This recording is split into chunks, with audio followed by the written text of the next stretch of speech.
Hi guys. Around 8 o'clock இருக்க ஒரு customer கால் பண்ணிட்டு எங்க ஏசியில் வாட்டர் லீக் ஆகுது.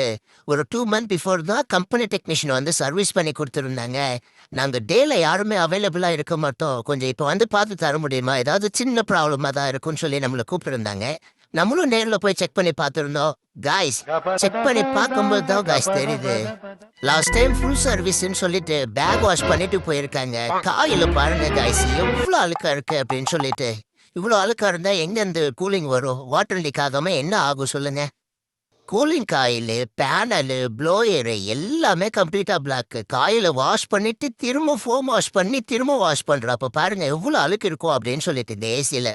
இந்த வீடியோ பார்க்குற கஸ்டமர்கிட்ட ஒரே ஒரு விஷயத்தை தான் சொல்லிக்கிறேன், எல்லாத்தையுமே பேக் வாஷ் பண்ணணும்னு நினைக்காதீங்க, புரியுதுங்களா? டஸ்ட்டுக்கு தகுந்த மாதிரி தான் பேக் வாஷ் பண்ணுறதா ஓவராலிங் பண்ணுறதா அப்படின்னு சொல்லி டிசைட் பண்ணுவாங்க டெக்னீஷியனு. நீங்கள் இப்போ பேக் வாஷ் பண்ணுங்கன்னும் போது வர டெக்னீஷியன் ஃபுல் சர்வீஸ் கண்டிஷனில் இருந்தாலுமே அதை பேக் வாஷ் தான் பண்ணுறாங்க. ஸோ நம்ம ஒர்க்கை கம்ப்ளீட் பண்ணிவிட்டு ஆன் பண்ணி செக் பண்ணி பார்க்கும்போது மிஷின் பக்காவாக ரன் ஆகுதுங்க. இந்த மாதிரி மெயின்டெனன்ஸ் பண்ணாமல் யூஸ் பண்ணிட்டு இருக்க உங்கள் ஃப்ரெண்ட்ஸுக்கு இந்த வீடியோவை ஷேர் பண்ணிவிட்டு இந்த மாதிரி யூஸ்ஃபுல்லான கண்டென்ட்டை அடிக்கடி போடுற நம்மள ஃபாலோ பண்ணிக்கிங்க.